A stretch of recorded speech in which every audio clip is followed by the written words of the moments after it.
तो आज हम लोग केमिस्ट्री में रसायन विज्ञान में अगले टॉपिक के बारे में अध्ययन करेंगे, कोलाइडी विलयन।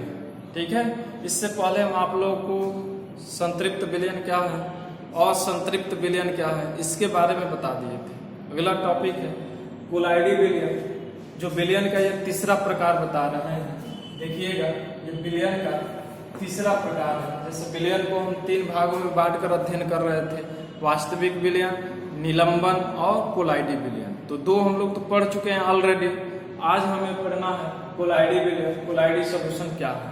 खैर, कोलाइडी सॉल्यूशन को आगे हम डेफिनेशन बताएंगे, लेकिन उससे पहले हम कुछ और बातें जान लें।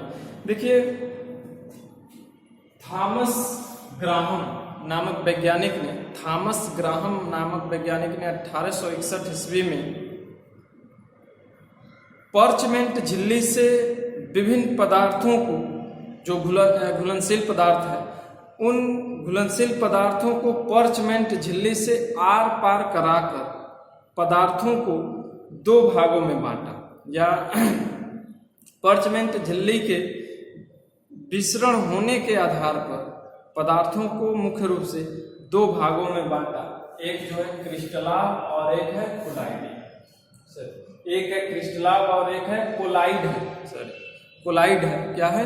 कोलाइड और क्रिस्टलाभ। ठीक है, तो ये क्रिस्टलाभ क्या है, थोड़ा सा ये बात बता दें कि पर्चमेंट झिल्ली क्या है। ये शब्द हम यूज किए हैं। देखिए, पर्चमेंट झिल्ली जो है एक विशेष प्रकार की झिल्ली होती है, जो कि आप लोग अंडे का वो देखे होंगे, क्या कहते हैं, फिल्टर पेपर। क्या देखे हैं? फिल्टर पेपर जो होता है, ठीक उसी प्रकार ये होता है पर्चमेंट झिल्ली। और ये कुछ पदार्थों को आर पार होने देता है, कुछ विशिष्ट पदार्थ का, वो भी उसके छिद्र के साइज से छोटी जब होंगी वो पदार्थ, तभी जाकर उस छिद्र से आर पार हो पाएगा। जैसे एग्जाम्पल के रूप में चाय छानने वाला जो छननी है, अब उसमें एकदम छोटी आकार का रहेगा चाय पत्ती कण के रूप में, अगर चाय छानते तो आर पार हो जाता है। ठीक है, लेकिन अगर बड़े आकार का रहेगा उसके छिद्र से, तो वो उसी में उलझ जाता है, अटक जाता है और आर पार नहीं हो पाता है चाय पत्ती। ठीक है, ठीक उसी प्रकार पर्चमेंट जो है एक विशेष प्रकार की झिल्ली है, जो बहुत ही छोटे आकार के पदार्थों के कणों को ही आर पार होने देता है, सभी पदार्थों को आर पार होने नहीं देता है। ज्यादातर उन पदार्थों को आर पार होने देता है जो जल में या विलायक में पूर्ण रूप से विलय क्या होते हैं, घुले होते हैं, पूर्ण रूप से घुले हो। ठीक है, तो उसके लिए ठीक है, आगे हम बताएंगे।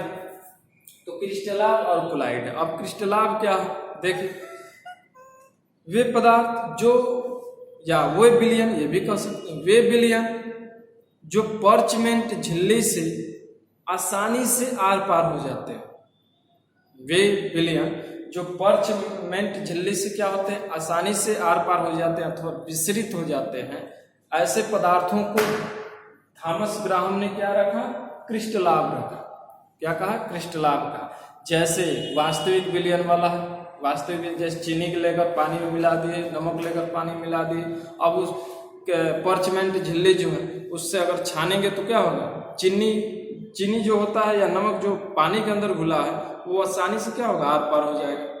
क्या उसको चाय पत्ती की तरह छान लेंगे? नहीं छान पाएंगे, क्योंकि चीनी और नमक जो है उसके कणों की साइज बहुत छोटी है, जो उसके छिद्र को आर पार करके विसरित हो जा रही है।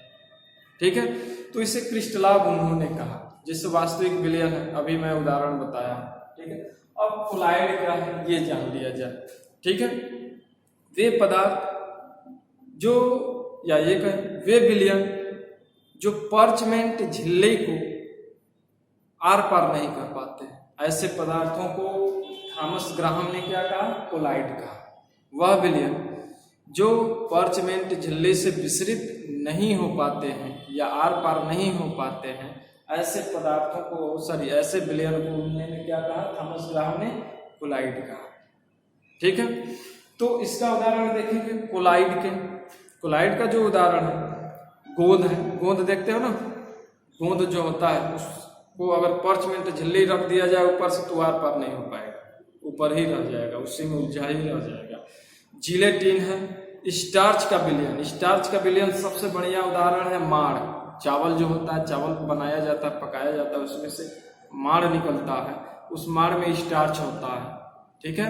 और स्टार्च वैसे आंख से तो नहीं दिखाई देगा, लेकिन माइक्रोस्कोप से जब देखा जाए तो उसमें छोटे छोटे स्टार्च के कण दिखाई देते हैं, और वो पानी में ऐसे मिले होते हैं जैसे लगता है वो पूरी तरह से विलय हो गए, ठीक है। स्टार्च सफेद कलर का, ठीक है, कार्बोहाइड्रेट है, ठीक है। अगर सुखाया जाए माड़ को तो क्रिस्टल के रूप में हम प्राप्त कर लेंगे स्टार्च को, ठीक है। तो ये कोलाइड हो गया। वास्तव में आधुनिक वैज्ञानिकों ने ही इस कोलाइड को कोलाइडी विलयन के रूप में परिभाषित किया। तो कोलाइडी विलयन है क्या, इसका आप डिफिनेशन बता देते हैं। देखिए कोलाइडी विलयन है क्या, इसका डिफिनेशन देखिए, वह विलयन जिसमें विलय के कणों का आकार, वह विलयन जिसमें विलय के कणों का आकार जो होता है 10⁻⁴ से 10⁻⁷ सेमी के मध्य होता है। वह विलयन जिसमें विलय कणों का जो आकार होता है वह 10⁻⁴ से 10⁻⁷ सेमी के मध्य होता है, और यह पार्चमेंट झिल्ली को आर पार नहीं कर पाता है, ठीक है। और इनके कणों को देखने के लिए इलेक्ट्रॉन सूक्ष्मदर्शी का प्रयोग किया जाता है। तो ऐसे विलयन को ही हम क्या कहते हैं, कोलाइडी विलयन कहते हैं। क्या कहते हैं, कोलाइडी विलयन कहते हैं।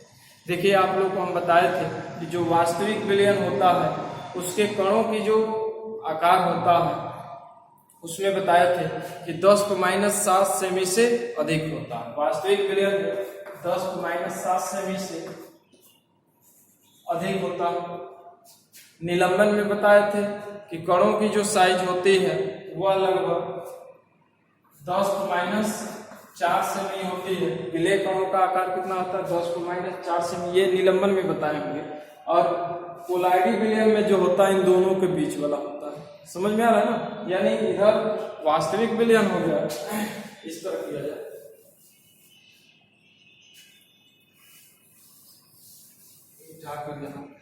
जैसे यहाँ पे हो जाएगा निलंबन 10⁻⁴ सेमी, उसके बाद ये कोलाइडी विलयन के, और यहाँ पे 10⁻⁷ सेमी।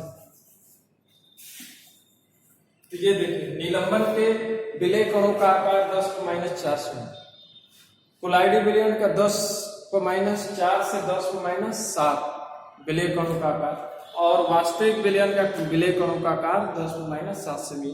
इसीलिए वास्तविक विलयन में विलय कण बहुत छोटे होते हैं और वो दिखाई नहीं देते हैं, पूरी तरह से वो घुल जाते हैं विलायक में विलय कण, ठीक है। और ये तो नग्न आंख से नहीं दिखेगा विलय कण, लेकिन माइक्रोस्कोप का उपयोग करके देखा जाए, और ये तो नग्न आंख से दिखाई देता है क्योंकि इसके कणों का आकार बहुत ही बड़ा होता है। तो ये रहा। अब देखिए कोलाइडी विलयन की दो प्रवस्थाएं होती है। कोलाइडी विलयन की दो प्रवस्थाएं होती है, ये ध्यान में रखिएगा। पहला जो है परिक्षिप्त प्रवस्था, परिक्षिप्त प्रवस्था।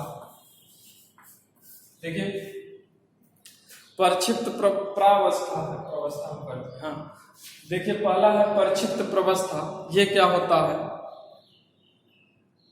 यह प्रवस्था जो होता है कोलाइडी के कणों के आकार को प्रदर्शित करता है।